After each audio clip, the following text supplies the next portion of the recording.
네, 오늘부터 양일간 바이든 대통령 주재로 기후 정상회의가 열리게 됩니다. 벌써부터 월가에서는 투자 기준에서는 ESG 그리고 경제 판단에 있어서는 GDP 대신에 G5가 떠오를 것이라는 시각이 대두되고 있는데요. 이에 따라서 비트코인 투자자들이 좌불안석이라고 합니다. 오늘은 이 문제에 대한 자세한 진단 함께 들어보도록 하죠. 한국경제신문의 한상춘 논설위원 나오셨습니다. 안녕하십니까? 네, 안녕하십니까? 자, 코로나 재확산, 가상화폐 투기 등으로 그동안 부진했던 뉴욕 증시가 3거래일 만에 반등에 성공했습니다. 오늘은 어떤 뉴욕 증시 흐름부터 살펴보면 좋을까요? 네, 투자 심리가 상당히 좀 안정됐죠. 네. 코로나 재확산세가 뭐 주춤한 건 아닌데요. 오늘 백악관에서 그 코로나 백신에 대해서 신뢰 문제가 관련해서 S장 커브가 나왔습니다.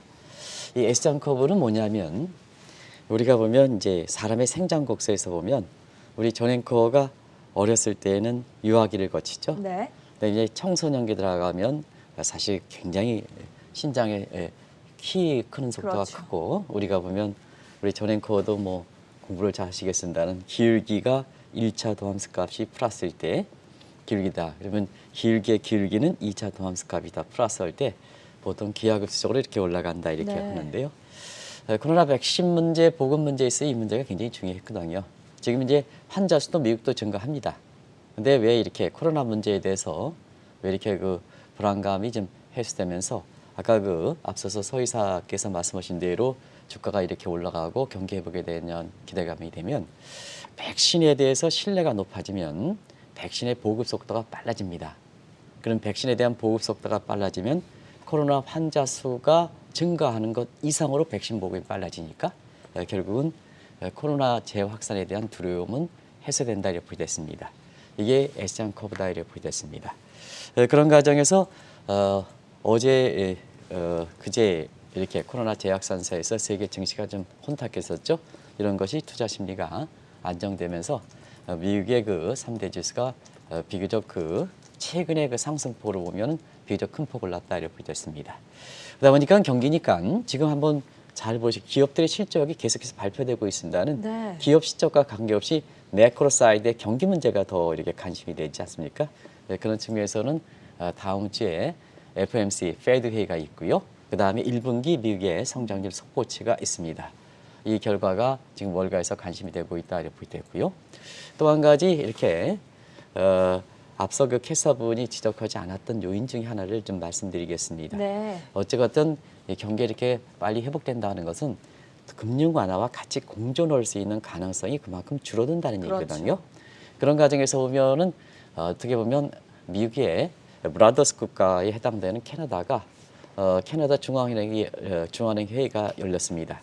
그래서 뱅크 오브 캐나다 BOC라 그러죠. 이 캐나다 중앙은행은 사실 마크 허니 같은 사람들이 금융위기 때 아주 잘 해가지고 네. 외국인 중에서는 마크 허니가 영란은행에 사실 캐나다 입장에서는 수출했습니다. 중앙은행 총재를 수출했습니다. 이만큼 세계에서 이렇게 보면 통화정책 가능과 관련해서 굉장히 잣대가 되는 게 캐나다 중앙은행이다 이렇게 됐습니다.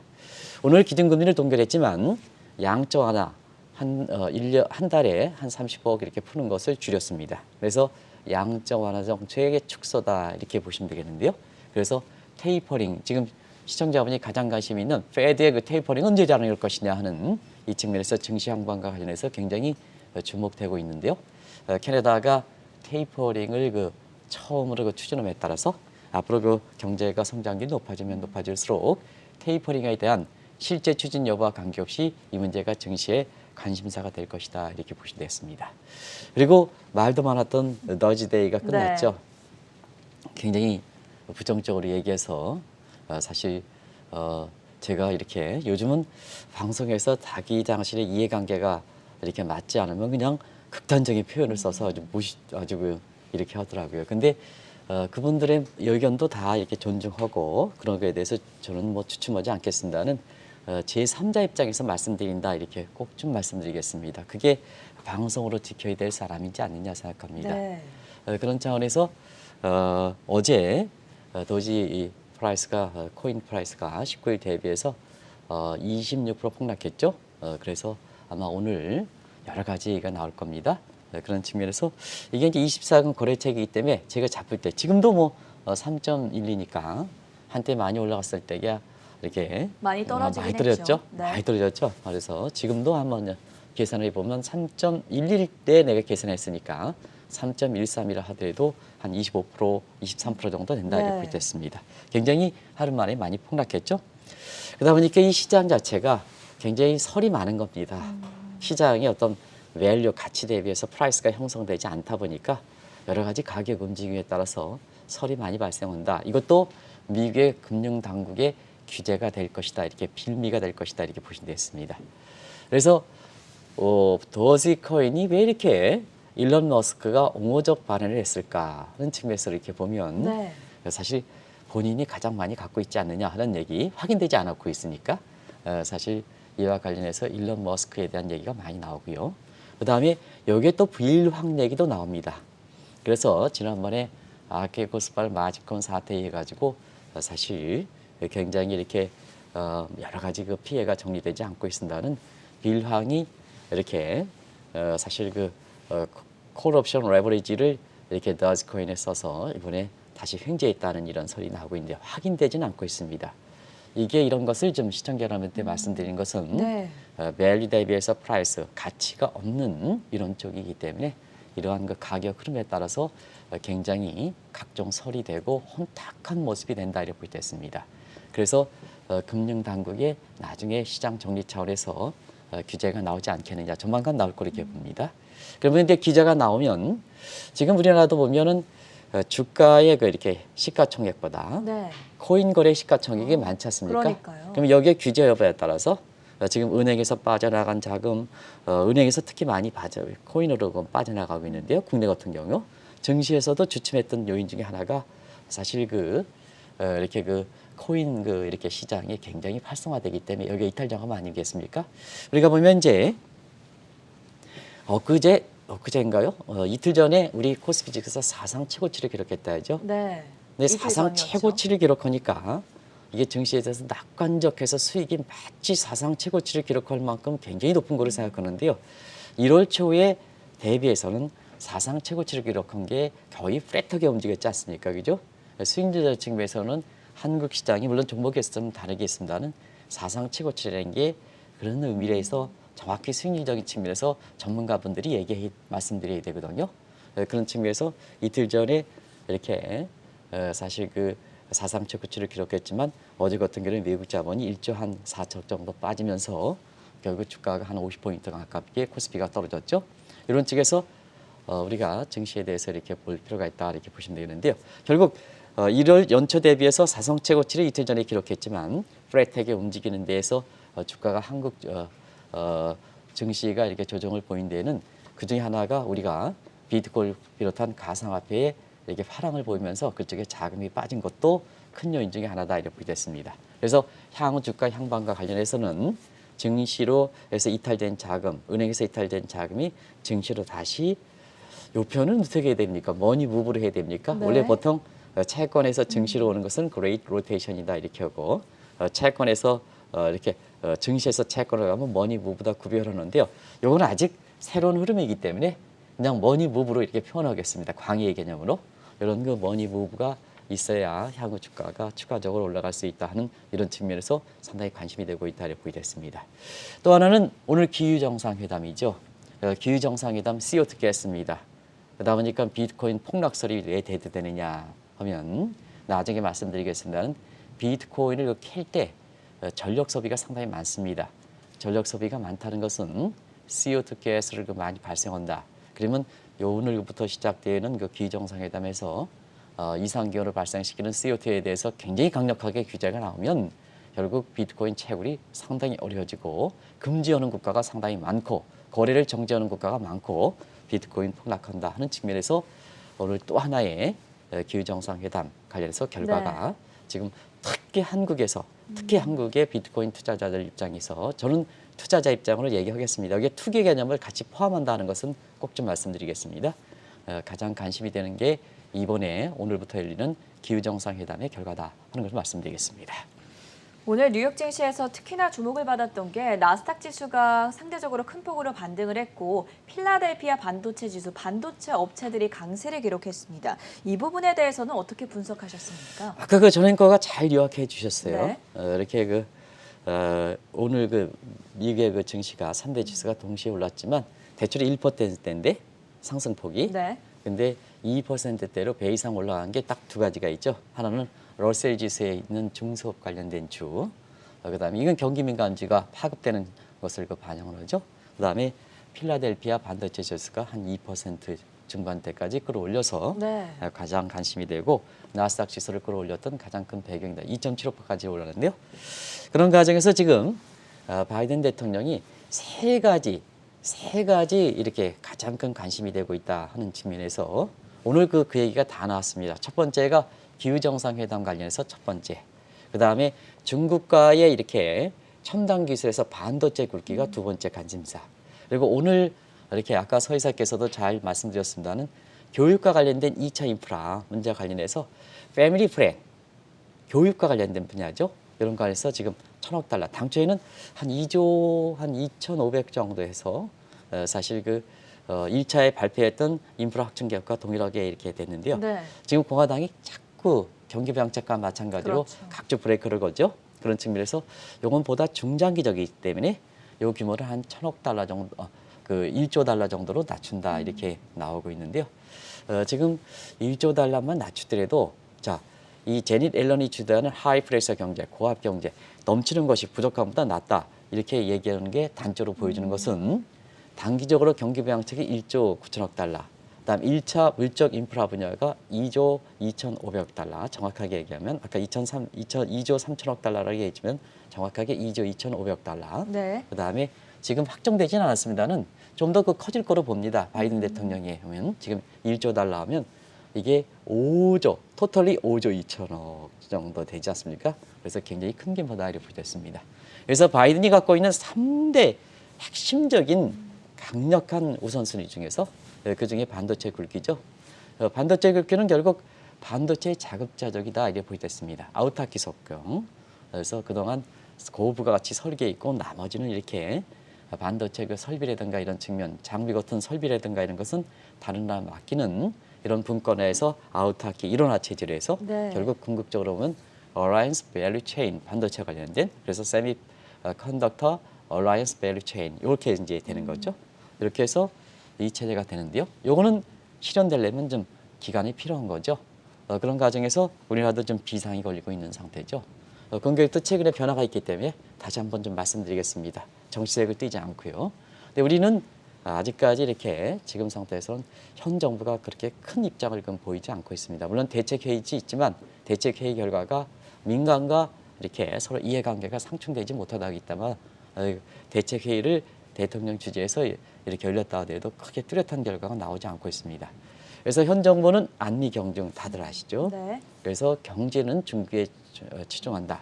그다음에 민간 사이드에서는 친미, 미국에 친한다. 중국과 멀리한다. 이런 불일치 때문에 네. 신흥국 입장에서 우리가 신흥국이냐? 물론 이제 지금은 국가 역할이 굉장히 중요하기 때문에 국가 입장과 민간 사이드가 서로 일치를 해야지 사실 다른 국가에서 보기에는 바이든 대통령이 보기에는 우리가 한국이 미국에 대해서 진심이 뭘까 이렇게 알 수가 있는 거죠. 그런 측면에서 국가와 민간 사이드가 서로 일치할 필요가 있다는 얘기입니다. 그래서 사실상 이 대목에 있어서는 한번 말씀드린 적이 있는데요. 지금 싸움이 벌어졌는데 보조금 이거 지금 보조금 줘봐야 3년 후에 효과가 나타나거든요. 그럼 전쟁이 막 일었으면 대장이 필요한 거죠. 네. 그래서 우리가 이 문제가 처음 나왔을 때 사실 법은 적용은 유연하게 할 필요가 있다 하는 측면에서 나중에 또 다시 이재용 부회장을 구속시킨다 하더라도 지금 차원에선 전쟁이 발생했기 때문에 총수가 필요하지 않느냐 하는 측면에서 이재용 부회장의 이렇게 사면을 좀 건의했었는데요. 홍남기 부총리께서 공교롭게도 그 방송이 나가고 나서 건의했다 그래요. 지금 측면에서는 이 문제를 좀 어차피나 사실 법무장관이 이렇게 이 문제에 대해서 홍남기 부총리가 건의한 부분에 대해서 이렇게 사실 검토한 게 없다 이렇게 보면 문재인 대통령이 결정할 사항이 아닌가 생각합니다. 네. 그래서 이게 범법을 면하라는 얘기 아닙니다. 지금 한국의 그 반도체 관련된 이런 구근이 걸려 있는데 싸움은 벌어지는데 총수가 없으면 되냐 하는 측면에 그런 측면이라는 것을 다시 한번 이렇게 법적인 문제까지 이렇게 적어놓은 것은 아니다 하는 걸 꼭 좀 네. 말씀드리겠습니다. 그리고 지금 어쨌거나 이게 반도체 그렇게 세계적으로 이게 추세있지 않습니까? 그렇죠. 네, 그런 측면에서는 우리는 이 메모리 반도체에 굉장히 삼성전자라든가 그다음에 SK 하이닉스가 그렇지 네. 않습니까? 그럼 이제 우리나라의 그 동학개미 분들이 지금 어쨌거나 지금 주가가 조정돼 있는 상태에서 삼성전자 못 오른다 하는데 앞으로 반도체 굵기와 관련해서 미국 내 생산 장비 그동안 설계가 미국 쪽이거든요. 반도체 장비라든가 이런 쪽 비메모리 반도체 이런 쪽에 강점을 갖고 있다면 자 우리나라의 그 재테크하는 측면에서 이렇게 보면 삼성전자, SK 하이닉스 이런 게 굉장히 관심이 있는데요. 앞으로 균형적인 측면에서 네. 사실 비메모리 반도체 부분에 대해서 메모리와 함께 균형적 시각이 누가 보더라도 재테크 측면에서 굉장히 좋은 시각이 아닌가 생각합니다. 그래서 단기적으로 이렇게 필라델피아 반도체 지수가 등락 여부와 관계없이 이 장비니까 보다 긴 안목에서 조금 이제 비긴 안목에서 삼성전자와 이전에 맞설 드렸던 필라델피아 반도체 지수와 관련된 ETF 상품과 균형을 좀 유지할 필요가 있지 않냐 생각합니다. 그래서 요즘 들어서 시청자분이 현명하시기 때문에 우리가 그 필라델피아 반도체와 관련된 ETF 이거 방송을 하고 지금 거래일이 한 7일 만에 이렇게 1,000억 이상이 몰렸다 그래요. 네. 그래서 이게 이제 시청자분이 현명한 생각이십니다. 누가 뭐라 하더라도 시청자분이 사실 저희들보다 이렇게 말씀드린다 하더라도 단체 역할을 해서 한다 하더라도 판단은 본인들이 하시는데 이렇게 현명하게 판단하시고 그리고 나중에 좀 말씀드리겠습니다만 BBIG ETF도 기후 환경 변화 관련해서 굉장히 네. 이렇게 굉장히 크게 부각될 것이다. 그래서 BBIG ETF가 작년에 10월 달에 뉴딜 정책과 관련해서 네. 이렇게 말씀드렸는데 이것도 굉장히 큰 호황을 빚었죠. 그렇죠. 그런 측면에서 다시 한번 기후변화 해움과 관련해서 뉴딜 정책이 부각할 것이다. 그러면서 BBIG ETF도 다시 한번 부각할 것이다. 왜 그럴까? 지금부터 한번 점검해 보시기 바랍니다. 바이든 행정부의 3대 핵심 정책 중 하나로 지금 인프라 부양책과 반도체 굴기에 대해서 알아봤고 마지막으로 가장 중요한 부분 오늘의 본격적인 주제로 넘어가 보도록 하겠습니다. 오늘부터 양일간 기후 정상회의가 열리게 되는데 중국과 러시아 등도 협조하고 있지 않습니까? 네, 마찰이 중국과 미국의 네. 그러니까 마찰이 이렇게 된데도 불구하고 그 별도로 사실 그 기후 정상회담에 대해서는 굉장히 관심들을 많이 갖고 있다 이렇게 볼 때 있습니다. 네. 그런 차원에서 이렇게 보면 왜 그럴까 하는 측면은 기후하나 기후 이상 기업 문제는 사실상 사회주의 국가든 그다음에 민주주의 국가든 체제와 관계가 없다는 걸 세계 공통적인 문제다 하는 것이 시청자분 잘 아실 거로 이렇게 보이고요.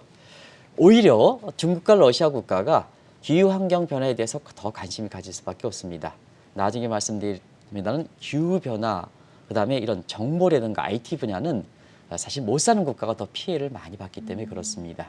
그렇기 때문에 사실 그 미국보다도 오히려 중국과 러시아 같은 이런 국가들이 관심을 더 가질 수밖에 없다는 측면에서 중국의 그 시진핑 국가 주석, 그 다음에 푸틴 러시아 이렇게 대통령 같은 경우에도 사실 이번에 아주 적극적 입장을 보이고 있는데요. 왜 그럴까? 이제는 더 이상 이것을 무시할 수가 없습니다. 우리가 보면 작년에도 코로나 여건 가운데도 각종 그 사고가 많이 저질렀죠. 그래서 가뭄이라든가 홍수라든가 이런 측면에 굉장히 지구구 참사로 인해서 이것이 핵무기보다 이상기온에 따라서 인류의 대참사가 더 큰 피해를 미치지 않습니까? 이 코로나 문제도 지구의 그 온도 이상기온 체제 때문에 박쥐 문제라든가 확정적인 건 아닙니다는 그런 쪽으로 이렇게 바이러스 질병의 얘기에 대해서 얘기하시는 분도 있지 않습니까? 네. 그래서 이 문제가 이젠 더 이상 이렇게 연기되면 안 된다 하는 이런 어떻게 보면 굉장히 위기식을 바탕으로 해서 이번에 이렇게 되기 때문에 모든 국가가 참여한다 이렇게 보겠습니다. 그래서 이 문제는 사실 그렇습니다. 세계 모든 국가들이 관심을 보이고 마찰을 보이고 있는 중국이라든가 이런 거 관심을 보이는 것은 이제는 다른 핵무기보다도 사실 이 문제로 되지 않으면 지구의 종말 문제 이런 문제가 결부되기 때문에 이렇게 윤리적 차원에서 이 문제를 검토해야 된다는 측면이 사실 이번에 기후 정상회담과 관련해서 이렇게 그 의지가 녹아있기 때문에 그렇다는 것을 말씀드리겠습니다.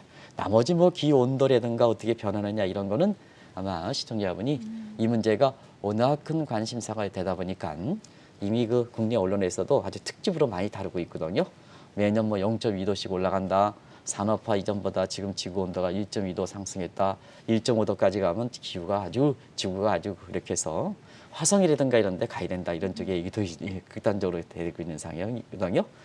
그런 측면에서 얘기들은 다 이렇게 되셨기 때문에 이런 문제를 자 바이든과 관련해서 왜 이렇게 강하게 나오느냐 하는 측면에서는 이 문제 관련해서는 어떤 참사보다도 더 큰 참사가 되기 때문에 그리고 취약한 계층일수록 그다음에 시간과 공간이 멀리 떨어져 있을수록 이렇게일수록 더 많은 이렇게 피해를 받기 때문에 윤리적 문제를 검토해야 된다. 그래서 굳이 거기다 하나 더 붙이면 프로보노 퍼블리커 정신에서 윤리적 문제를 해야 된다. 네. 세계가 경제 마찰과 관계없이 인정과 관계없이 소득 수준에 관계없이 프로보노 퍼블리커 전 세계적인 공생적 차원에서 윤리적 문제를 검토해야 된다. 이게 바이든이 대통령이 갖고 있는 다른 사람과 달리 사실 기후변화 협약이다 이렇게 보시도 있고요.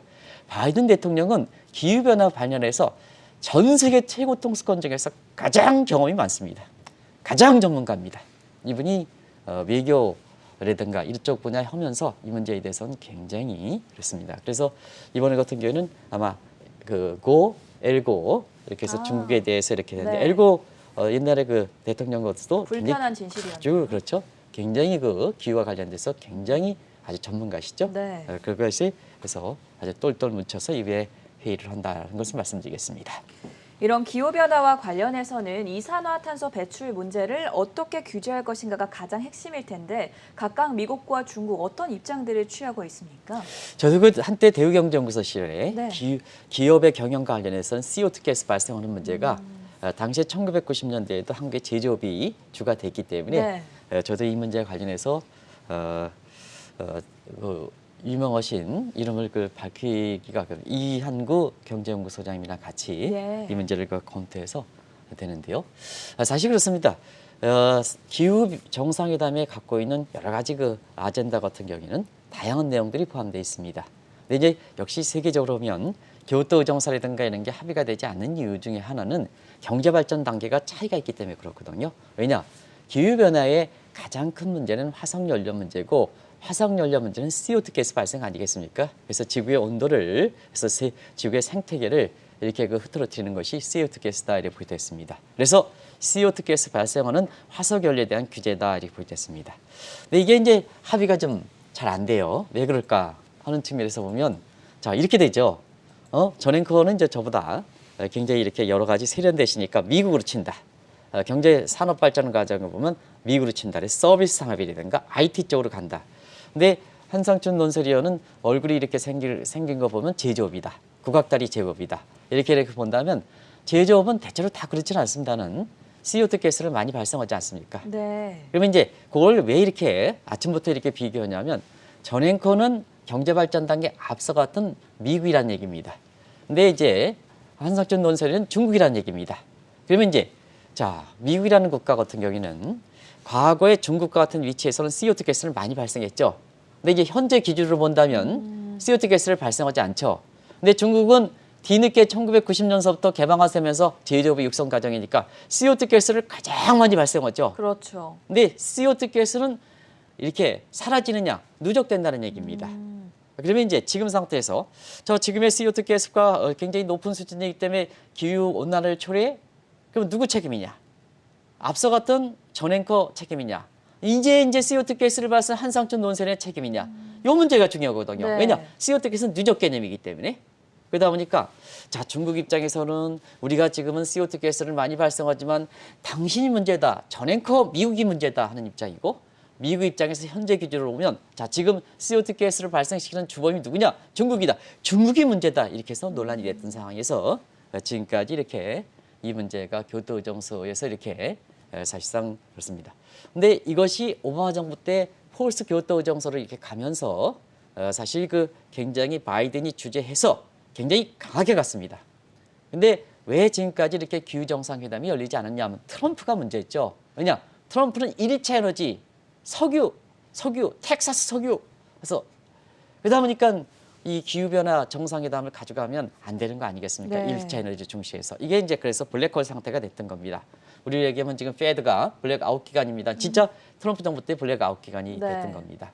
근데 지금 상태에서 중국이 더 무서워하고 왜 중국이 무서운 만큼 반발하지 않고 참여하느냐 하면 바이든이 부통령 시절이었던 오바마 대통령 시절에는 2030년이 기한을 해서 그때 수준, 그때 CO2 가스 발생의 약 25에서 28%를 줄이자 하는 입장이었습니다. 이런 시나리오를 갖고 있었습니다.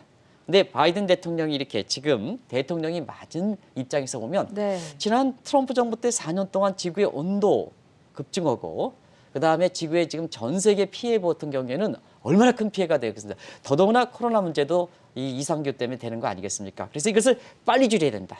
빨리 줄여야 된다. 빨리 줄여야 된다. 그래서 지금은 부통령 시절에 2030년까지 그때 당시의 수준의 25%, 28% 수준을 지금 50%까지 끌어올리자. 자, CO2 가스를 50%, 지금 10년도 안 남았습니다. 50% 끌어올리자. 그러면 지금 상태에서 50% 감축한다면 누가 더 많이 타격받습니까? 미국이 타격받습니까? 중국이 타격받습니까? 중국이 많이 타격받죠. 러시아가 더 많이 타격받죠. 네. 그렇기 때문에 경제 마찰과 관계없이 중국과 그다음에 푸틴, 러시아 이런 분들이 적극적 참여 의사를 보이는 거다 하는 걸 말씀드리겠습니다. 작년 11월 대선에서 바이든 대통령이 당선될 때부터 이미 각국 국가들 그리고 기업들이 비상이 걸렸다고 해요. 왜 그렇습니까? 기업은 앞서가야죠. 생존 문제가 있기 때문에. 네. 우리나라도 이렇게 보면 자 우리나라의 지금 전체적으로 이 동북아 국가들 보면 현 정부 입장에서 아직도 문재인 정부 북한 생각하고 중국 생각해서 안리 경쟁이지 않습니까? 네. 근데 지금은 세계 흐름이 딱 해서 미국 쪽으로 흘러가는 모습이 벌써부터 나타나고 있지 않습니까? 그럼 기업은 생존해야죠. 그래서 친미 언중으로 이렇게 가는 거다 이렇게 보겠습니다. 그러다 보니까 뭐냐 정부보다도 먼저 반응하는 것이 민간이다 이렇게 보겠습니다. 지금 한번 어제도 말씀드렸습니다는 제롬 파월이 자 금융화를 지속하겠다. 근데 시장에서는 인플레이어가 계속해서 되느냐 하면 그러면 과거다는 것은 소셜 네트워크 때문에 민간 사이드에 기업 권력이 국가 권력보다 앞서는 시대가 도래하는 상태에서 자 비트코인 같은 가상화폐 문제라든가 이런 문제 파월 의장의 입장도 이렇게 시장에 잘 투영되지 않는 거다 이렇게 보겠습니다. 그래서 지금 뭐냐 이런 문제 같은 경우에도 현 정부의 입장이 나오기 전에 기업은 먼저 대응한다. 자 바이든 정부의 이렇게 기후 관련해서 굉장히 작년에 대선 과정에서도 이 문제가 굉장히 되니까 이미 민간 차원에는 대응할 수밖에 없다 이렇게 됐습니다. 그래서 민간은 현 정부의 대응 여부와 관계없이 벌써부터 아주 비상이 걸리고 있죠. 그런 측면에서 아시겠습니다는 그린 글로벌 스탠다드 맞추는 의미입니다.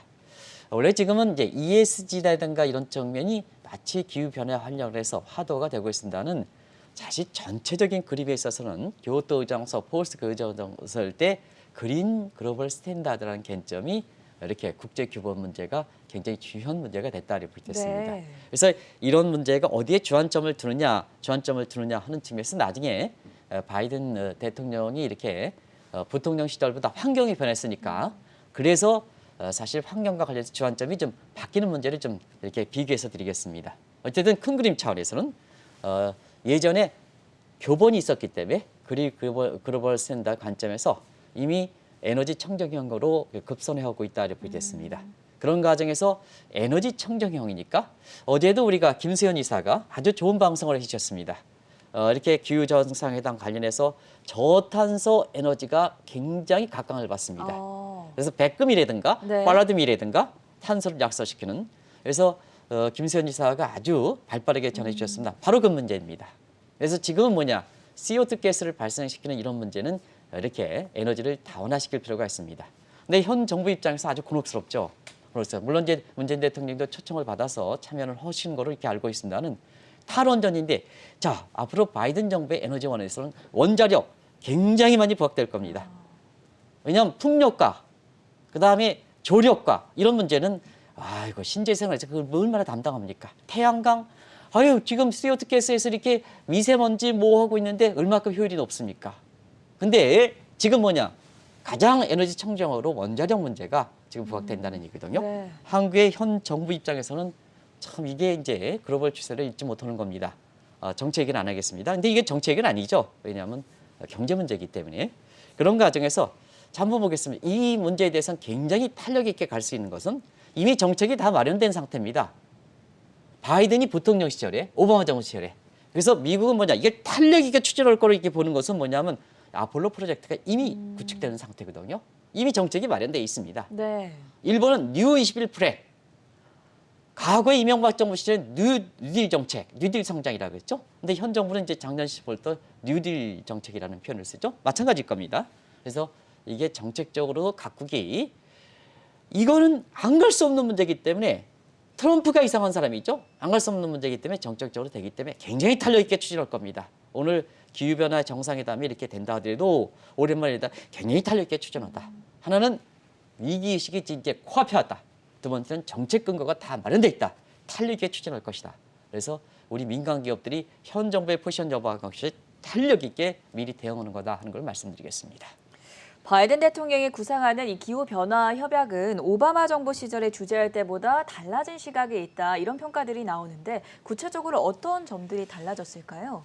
그 부통령 시절보다 지금 대통령 시절에 4년 동안의 기간이 있었죠. 네. 트럼프 정부 시절에. 그때 한번 보면 세계 산업 추세에서 이런 얘기가 나왔을 겁니다. 4차 산업혁명.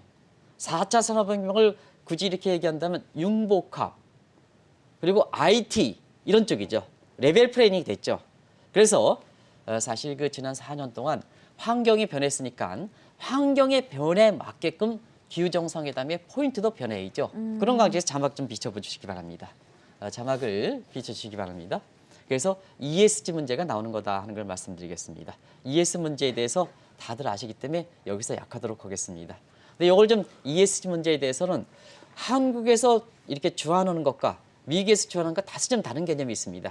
한국은 재무적인 성과적인 측면에서 굉장히 증권사를 중심으로 해서 이렇게 얘기하시는 분들로 이 CEO분들이 많이 여기시는 분들이 있습니다. 네. 근데 지속 가능한 성장 기반 측면에서 얘기한다. 이게 무슨 얘기냐 하는 것은 최근에 한국경제신문에서 이렇게 ESG 관련된 책자가 개념서부터 잘 정리해 놓은 게 있습니다.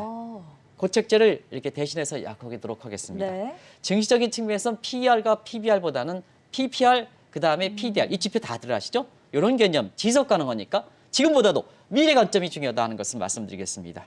그리고 대외정책 측면에서는 바이든의 ESG 문제에 중점을 받아서 이제는 대외적인 ESG 문제, ESG 스탠다드 문제가 지금 아마 기후정상회담 관련해서 각국의 대응 차원에서 굉장히 중요한 문제가 되고요. 그다음에 각국 내부에서는 이제는 결과를 added valuation 중간재 가격 다 빼는 GDP보다는 우리가 이제 GDP는 최종 부가가치의 총합이지 않습니까? 근데 이게 뭐냐? 중간에 프로덕트 프로세션. 왜냐? CO2를 넣느냐 안 넣느냐 중간 생산 과정을 보지 못하면 이걸 파악하지 못하기 때문에 네. 프로덕트 프로세션 제조 과정 문제가 중요하다. 그래서 사실 그 지오 개념 이게 그로스 아웃풋 개념, 그래서 지오 개념 요 개념들이 굉장히 부각될 것이다 이렇게 보시면 되겠습니다. 방금도 살짝 말씀을 해주셨지만 바이든 정부 시대의 국정 운영 목표를 ESG에 둔다면 GDP 대신 G5를 좀 더 중점을 둘 것이다. 이 부분에 대해서 좀 더 자세하게 설명해 주시죠. 네, 프로덕트 아웃 프로젝트라면 예를 들어서 시간이 다 돼서 지금 죄송합니다. 뒤쪽 부분이 굉장히 중요할 것 같아서. 네. 근데 과거에는 전 앵커가 이제 나무를 채취해서 100을 채취해서 나한테 이렇게 주면 내가 부가가치를 200을 만들었다면 사실 GDP는 100에 생성 과정에서 100에 최종했죠. 근데 저한테 남겼을 때 거기서 중간재가 100이 있으니까 나는 200을 창출했지만 100을 뺀다는 얘기입니다. 나의 최종 부가가치는 뭐냐? 최종 부가가치는 100이죠. 네. 그래서 1차 배치 전 앵커가 100. 그다음에 나는 중간재 빼고 100 빼고 200 부가가치 창출했지만 100 해가지고 200이 돼서 최종 부가가치 합은 최후에 생산을 담당했던 사람의 가격과 똑같습니다. 네. 그러니까 생산 공정은 빼겠죠. 예전에 빨간 펜으로도 그렇죠. 해주셨죠. 네네. 근데 이 지오 개념은 중간 다 포함합니다. 네. 자, 그 전 앵커가 100이고 내가 뭐냐 200을 창출했다면 100을 빼지 않고 전부 플러스 300이 된다는 얘기입니다. 그런 측면에서 앞으로 지오 개념하면 증시가 왜 올라갈까 하는 측면에서는 기업이 증시된다는 얘기입니다. 기업이 잠시 한국은행에서 보조 지표를 해서 한번 추경기 2012년 이렇게 지오를 추정하면 GDP 대비해서 152 증가하는 거 나옵니다. 그리고 민간 소비보다는 기업이 증시됩니다. 지금 한국도 GDP 기여도에서 이렇게 보면 민간 소비가 차지하는 비중이 약 70% 육박합니다. 기업의 설비투자라든가 비중이 적게 되거든요. 근데 앞으로는 뭐냐? 지오 개념이 산출하면 민간 기업이 굉장히 기업들이 차지하는 비중이 큽니다. 현 정부 입장에서도 기업을 중시하라는 정책이 바로 여기입니다. 앞으로 추세에. 그래서 증시적인 측면에서는 매를 창출하는 게 누구냐? 기업이지 않습니까? 앞으로 주가 좋아진다. 이런 쪽에 얘기 나오는 것도 바로 이런 개념이다 하는 걸 말씀드리겠습니다. 결론을 내려보도록 하겠습니다. 오늘부터 양일간 열리는 기후 정상회의 결과에 따라서 비트코인을 비롯한 가상화폐 투자자들이 좌불안석이다라고 오프닝에서 말씀을 드렸죠. 왜 이런 반응들이 나오고 있는 것인지 이 부분까지 설명해 주시죠. 네, 요즘 뭐 가상화폐가 이제 최대 관심이지 뜨겁죠. 않습니까? 네. 그래서 이제 가상화폐 관련해서 이 기후 정상회담에서 만약에 지금 바이든 대통령이 현 수준 대비해서 2030년까지 CO2 가스를 발생하는 화석에 연료에 규제 문제를 이렇게 50% 절감했다면 굉장히 강력하게 가는 거죠. 그러다 보니까 감이 빠르신 우리 시청자분께서는 비트코인이 가격이 폭락할 것이다. 쉽게 접촉할 수 있지 않습니까? 네. 이거냐? 비트코인 채굴 과정에서 전력 소모가 엄청나게 들어가는 거죠. 이게 문제가 항상 됐었죠. 이 전력 소비가 문제가 되다 보니까 중국 내부에서도 지금 내몽고 지역의 비트코인 채굴 금지. 그다음에 이란 같은 데도 지금 뭐 여러 가지 전력 사정이 어렵지 않습니까? 그래서 비트코인 채굴 금지 이런 조치를 가고 있지 않습니까? 그래서 비트코인과 관련해서는 3대 악재가 있다고 그래요. 지금 기후 정상회담 관련해서 CO2 가스를 규제하는 문제가 첫 번째. 네. 탈루와 관련해서 금융 당국이라든가 관계 규제 문제. 그다음에 센트럴뱅크 디지털 커런시 중앙은행 입장에서는 이게 되면 가상화폐를 죽여야 되니까. 네. 그래서 3대 악재가 발생하는 것이 이 문제다 이렇게 됐습니다. 그래서 우리가 더지코인이라든가 이런 사람들이 일론 머스크에 이렇게 해서 사실 얘기지만 일론 머스크는 사실은 뭐냐 그렇게 도덕적으로 작년부터 계속 공매도라든가 뭔가 해서 이번도 일론 머스크가 더지코인에 대해서 가장 많이 투자해놨다. 그러면 장인 뭐야 4월 20일 날, 3월 10일 날, 4월 22일 날 그래서 도지 데이다 해가지고 사시오 그러면 자기 돈 버는 거 아니겠습니까? 저 도덕적으로 검증된 사람이 아니고 그다음에 전기차 해서 말이 이상하지 않습니까? 전기차 정식하는데 비트코인 옹호하면 어떻습니까? 비트코인은 CO2 가스를 가장 많이 발생하지 모순적이긴 않습니까? 하네요. 서로 모순되지 않습니까? 네. 그러니까 기업에 대한 신뢰가 좀 떨어지는 거죠. 근데 지금 더지코인을 이렇게 투자하는 비트코인 투자하시는 젊은 분들이 있잖아요. 이게 재산이 있다 하더라도 이게 소중하게 번 자산 아닙니까? 얼마큼 소중하게 버십니까? 우리 전앵커 새벽 2시부터 이거 공부하셔가지고 이렇게 방송합니다. 이렇게 해가지고 하시는 분들은 아닙니까? 빚도 나중에 다 갚아주셔야 되지 않습니까? 그런데 그러면 내 재산이 소중하다는 얘기입니다. 네. 소중하다는 얘기거든요. 그런 과정에서 이렇게 이런 그 비트코인과 관련된 가상화폐 유용성도 있긴 하지만 사실 지금의 환경에서 보면 사실 본문에 충실하다 하는 것을 누누이 말씀드리는 것도 바로 이런 측면이다. 이런 것을 말씀드리겠습니다. 가상화폐 3대 악재와 관련해서 CO2 규제 오늘부터 열리는 기후정상회의가 가지는 의미와 상징성에 대해서 알아봤고요. 지금까지 한국경제신문의 한상춘 논설위원과 함께했습니다. 고맙습니다. 네, 고맙습니다.